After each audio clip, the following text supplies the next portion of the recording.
Menos de un 15% de los autónomos que se retiran acceden a la jubilación anticipada de antes de los 65 años. En agosto, solo 685 de los 4.994 trabajadores por cuenta propia que se retiraron lo hicieron antes de los 64 años.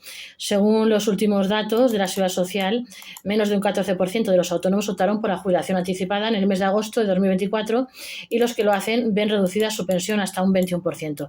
Menos de un 15% de los autónomos acceden a la jubilación anticipada antes de los 65 años. Los autónomos pueden jubilarse en 2024 a los 66 años y medio o a los 65 años, dependiendo del tiempo que hayan cotizado a lo largo de su vida laboral. La jubilación anticipada les permite adelantar hasta 2 años esta edad de retiro, pero no llegan al 15% de los trabajadores por cuenta propia que utilizan esta modalidad. Según los últimos datos publicados por la Seguridad Social en agosto de 2024, del total de 4.994 autónomos que accedieron a la jubilación, solo 685 lo hicieron antes de los 65 años. Esto supone que menos de un 14%, un 13,72% de trabajadores por cuenta propia habrían accedido a la jubilación anticipada en un mes. Esto se debe, entre otras cosas, a que esta modalidad permite adelantar la jubilación, pero no es inocua, ya que exige al trabajador por cuenta propia reducir hasta un 21% de su pensión.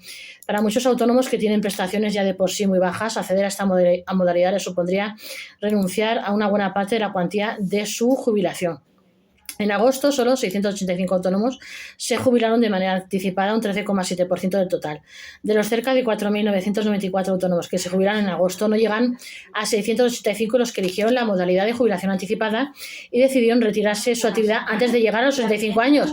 La pensión media de jubilación de estos nuevos pensionistas fue de 1.063,51 euros al mes, cifra que aún siendo baja es más elevada que la pensión media de los tramos siguientes. Esto demuestra que los autónomos que acceden antes de tiempo a la pensión y asumen un recorte es porque tienen bases algo más altas y se lo pueden permitir.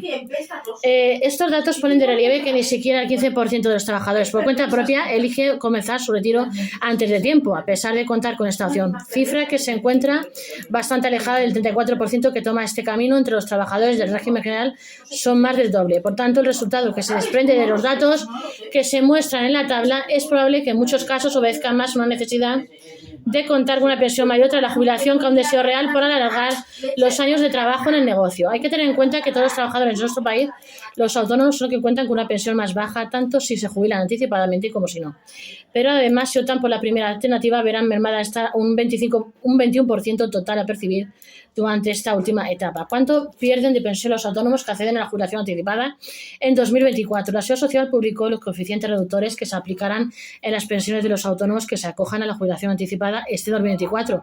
Dependiendo de los meses y la cuantía de sus pensiones, irán del 0,78% al 21%. Esto quiere decir que un autónomo que fuera a jubilarse con la edad ordinaria de 65 años, 66 años y medio, con una pensión de 1.063,51 euros, que corresponde a la pensión media para este colectivo, veía reducida su prestación final entre 8,3 y 223,3 euros al mes, correspondientes a los porcentajes mínimos y máximos indicados por la Seguridad Social.